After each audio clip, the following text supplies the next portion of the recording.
The furry world is a community of people that share a love for animals.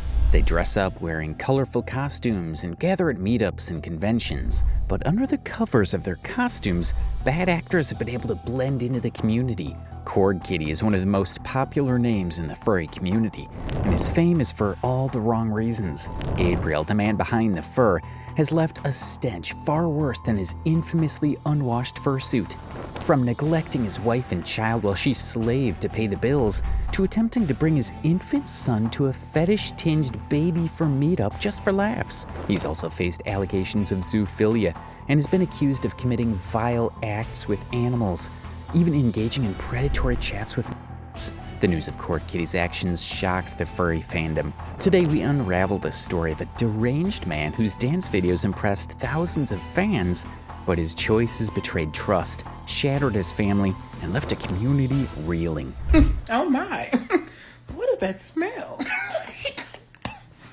Kitty, a 38-year-old Californian fursuiter whose antics have made him a polarizing figure. A group that goes too far, that maybe gives it a bad name or stands out in your mind? Well, honestly, there is a group that makes it, that gives it a really bad name. There's actually a few little groups in it, and I think the best way to call them is the degenerates, like the ones that are just, they don't know right from wrong, so they just consistently do the wrong. It's quite ironic how Khord Kitty confidently calls out a group of furries who got too far, and even calls them degenerates. You would think that knowing the wrong thing would make him act right, but, well, that's not the case with this furball. He just so happens to be a top-ranking member of the degenerate community, as we're about to see. Gabriel got into the furry fandom in high school, as at the time of this interview in 2022, he was 35 and had been a furry for 21 years. Doing the math, he joined the fandom when he was 14. That's super early, but not uncommon in the fandom. People are known to start their journey into the world of furries quite early. He became active in the late 2000s on platforms like Fur Affinity and attending conventions like Anthrocon. His persona, Khord Kitty, is a playful, cheeky cat that loves to dance. But don't be fooled by that sweet, playful front. The desires, fetishes, and eventual actions of this furry pack a lot more stench than the literal one he carries around with him. Unlike many fursuiters who love the art and community and just go ahead and buy fursuits, Kitty's persona has a disturbing backstory, almost like it gives a glimpse into the fact that the human behind the fur is, well, quite disturbed. Here is the backstory according to Gabriel.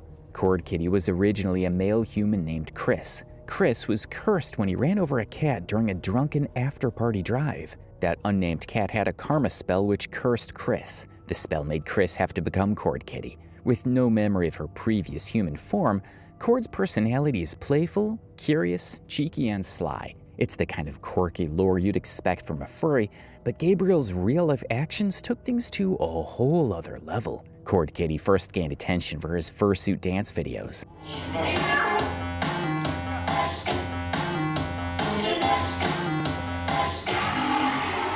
Some racking up hundreds of thousands of views on YouTube, where he boasts almost 11,000 subscribers. He participated in stage plays like this one at the Midwest Fur Fest Variety Show 2014. He also competed in dance contests at cons, rocking a fursuit that looked like a cross between a Monsters, Inc. Yeti and a cat. He even composed music, including a stinky fursuit song, performed at Midwest Fur Fest 2014, poking fun at furries with poor hygiene, a song he would eventually take off his YouTube channel after the backlash. The backlash wasn't one of anger from the community for promoting good hygiene, rather they were concerned about the hypocrisy. Gabriel's own fursuit was notorious for chasing out all the good air in the immediate environment. Oh my, what is that smell?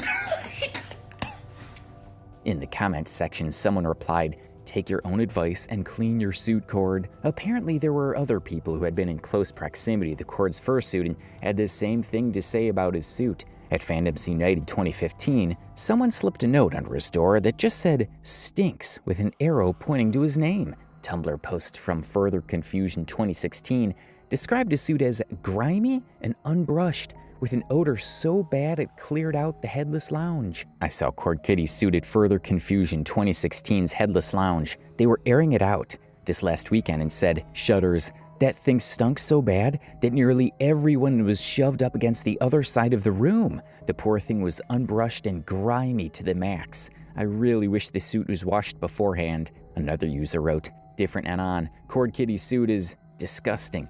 He never washes it or brushes it. He was at Rainforest and it smelled so horrid. Whoever said that the one picture that was submitted was a bad picture doesn't know the truth. I avoided him at all costs during that Conwell suit because I was debuting my suit and did not want him to hug me. Imagine smelling so bad that in a whole lounge, people stay on one end just to be far from you, and fellow furries are avoiding you so you don't transfer the ooze to them. It's like being a patient zero carrier of a deadly disease. I wonder what gave him the courage to try to call out other furries for not smelling nice. Khord took to Tumblr to defend himself. Not really a submission, simply want to speak in my defense because I feel out of place here. I always clean and brush my fursuit for cons. For the past year, only 2 people have told me or indicated that I had any smell, and only 1 person commented to me that my suit looked matted, and 0 have told me that my suit looked sturdy. I'm kinda in a state of shock. As much as it would have been nice for someone at any of those conventions to describe just how bad the smell was, he could easily have read the room.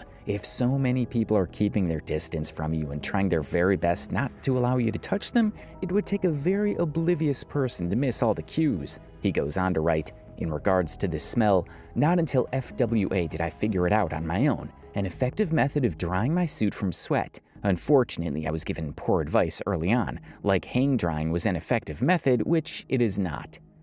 So it means that he was aware that his fursuit was not drying properly all the while, but he just went about wearing it around anyway. Not a single shred of empathy for anyone that had to endure the horrible stench that tagged along with him. If he was so aware, why exactly was he shocked at the posts people made? But the stench was the least of his problems. In 2015, Gabriel started dating fellow fursuiter Deborah, aka Bun Bun. In a Twitter post, he wrote, "I've chosen a sexuality, hetero-flexible. Also good news, I might have a GF." They got engaged at Furlandia 2016 with Deborah already pregnant and married at another con complete with a furry priest and cat-eared relatives. On social media, they were a good match for each other, taking goofy pictures together and appearing like they lived a furry love story. Turns out that Deborah's family was not happy with her decision to get married to Khord. They believed it was rushed because she was pregnant with his child, but she said it was love. Behind the scene, things were actually not as rosy as the cute pictures made people believe.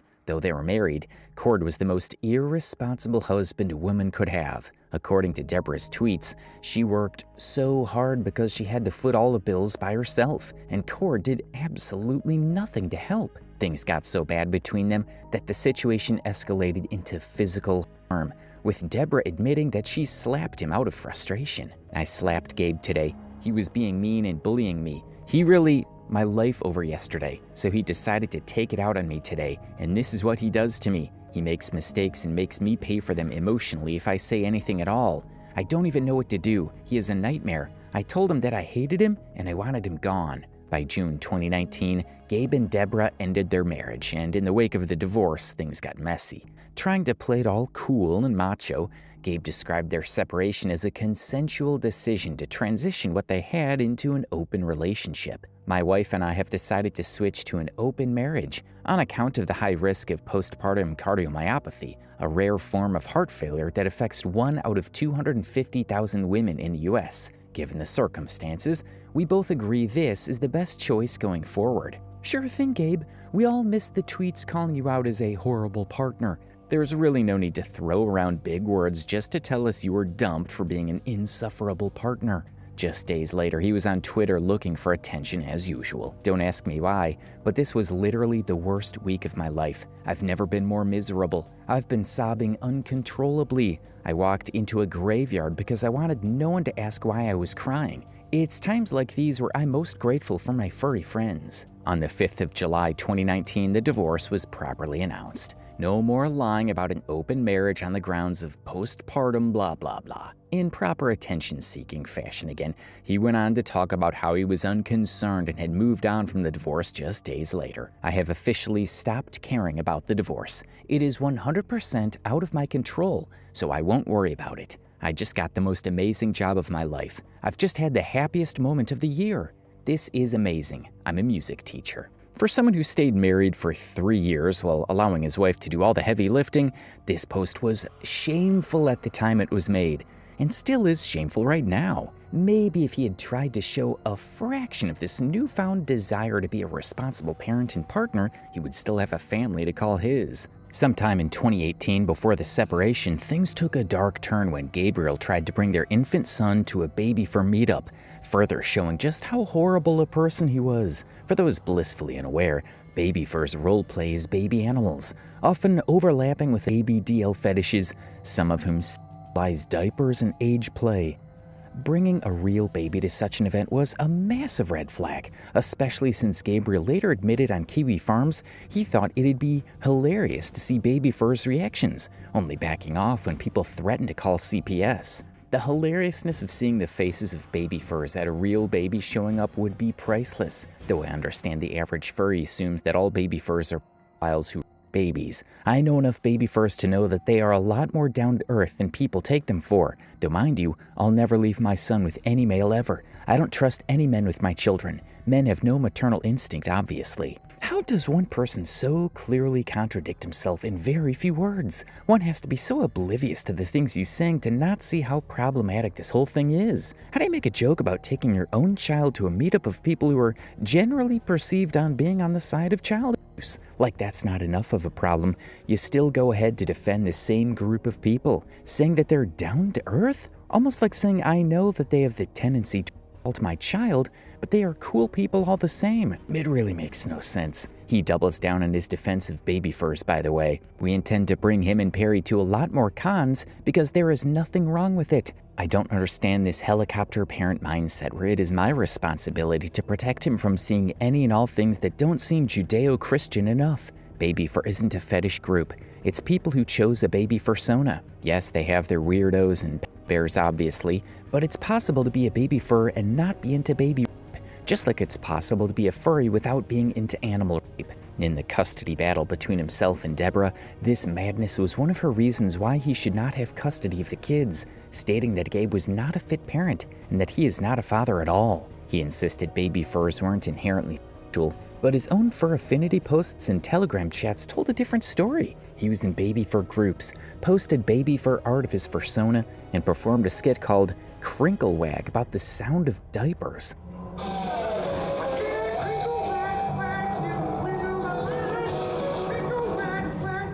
Another not-so-shocking revelation during all of this was the fact that Gabe was a zoo. He had a sexual fetish for animals. Cats, dogs, and even horses. Deborah accused Gabriel of allowing her dog, Hago, to lick peanut butter off his cheeks from his browser activities. She also claimed that he had bookmarked something very disturbing, an article titled, "A Guide to Sex with Dogs." Gabriel didn't outright deny it, instead claiming he bookmarked Zoophilia sites for abnormal psychology research. He tried to twist the narrative and fit it into the context of curiosity for things that are absurd. Do you ever like to save up links? Like links that are the most you've ever seen? Have you ever seen this before? But you know what? After I bookmarked it, you guessed it, she screen capped it and sent it to all her friends saying, "This is proof Khord is a zoo." I remember first finding out about the link when someone told me about the Dolphin Caves Google Maps link. Talk about regrets. His F-list from 2019 listed fetishes like Zoophilia, age play, and barbed wire, tying into his cat fursona. He commissioned art of his fursona with dogs and defended it by saying his fursona's human-to-cat transformation made it not really Zoophilia. If you were to interpret it as being wise, it sounds like animal. But if you were to interpret it as being human, it would actually perfectly match my fursona backstory, which is about basically a kind of a douchebag named Chris, who then turns into a cat and then is kind of stuck in that body and then has to spend the rest of their life in that body because they went out drunk driving and then cat and that cat had a curse on them, the karma curse. So basically he had to give to the world what he took away. He basically took away a life, so he had to give that life back, and that's the reason why that's the whole foundation of the backstory. So I was thinking a human sapient, so the idea of like a human inside of like a feral quadruped. So that's where that came from. Pretty much my whole F-list, it's literally just based off of that backstory and the idea of that Basically, he's saying that it would be Zoophilia if it weren't for the backstory of his persona. If you're not Gabe, it's understandable that this makes no sense at all to you. One thing that he won't do is stand with his 2 feet on any claim he has that people consider wrong. He just dances around with weird logic that should not make sense to anyone. He also admitted to watching cat videos in a Cats NSFW Telegram group, claiming they were anthropomorphic cats, though the context suggested otherwise. Gabe's love for all things Zoophilia can be traced to his upbringing. From some truths he revealed in conversations, it's clear that his parents did not do him any good with how they raised him. In one conversation, he narrates how his mom randomly showed him a video of a woman having relations with a horse. My mom showed me a best video once, no joke. It was the funniest ever. When he was called out for this in an interview, he tried to spin this into some lack of context misinterpretation, as always trying to look for a way out all the time. So basically, okay, let me first rewind. So what Kiwi Farms does is it takes everything I've ever said on the internet and cherry picks. And I could add context to everything, but you have to be patient because obviously there's a lot of stuff. So with that, I'm confused. How? So with that one particular comment, one thing I realized was I forgot to talk about the part where the woman was sitting on a bench while this was happening and fell backwards. And that's why it was funny. In his defense, he was not a zoophilia or into having relations with animals. It was all just fantasy and desire. He wrote, "I'm not into cats." Again, the #1 most popular fantasy of all women is to be. This is according to Louis H. Janda, an associate professor of psychology at Old Dominion University. If fantasy is intent, then that means most women are into being. You must be intellectually consistent. If fantasy is intent, then that means 1. Most women are into being. 2. I'm into. Both statements are equally false because fantasy is not intent. Fantasy is simply an idea which turns someone on. You know for a fact that most women are not into being, so you must conclude that I'm not into cats. Gabriel's associations didn't help his case. He was friends with convicted pedophiles like Growly, who sexually assaulted a 14-year-old in 2001 and was charged with CP possession in 2019, and Caluferret Nick, a zoophilia who initiated a cold relationship with Gabriel and Deborah. He also followed General Fulf, a zoophilia with a Beast Forum account, and Foxler Nightfire, who we'll get to shortly. Gabriel's 2014 messages with his 17-year-old girl, where he discussed art and coerced her into sexual situations despite her clear discomfort, further painted him as a predator. He defended this as legal and claimed she was a domineering drug dealer, ignoring her history of.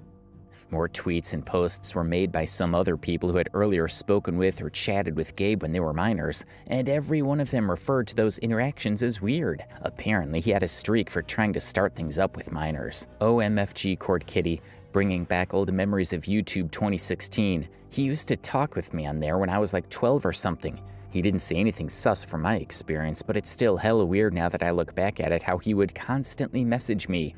Khord used to chat with me on Facebook back when I joined the fandom at 16, 17 years of age, and he just came off as a creep. I'm not surprised at all of what he admitted to be. Slay all zoos. If you're a kid, stay away from Khord Kitty. Like, genuinely stay away from him. I first messaged him in 2015 when I was 16, and he should not have talked to me and hung out alone with me at Furry Migration. This is not the fault of the con, and I never reported or spoke. And that's the story of Khord Kitty, a tale of talent, controversy, and a furry fandom that's as complex as it is colorful. From his viral dance videos to the disturbing allegations that followed him, Gabriel's actions have left a lasting mark on the community. Whether you see him as a misguided performer or a problematic figure, one thing's clear: Khord Kitty's story still remains a wild ride.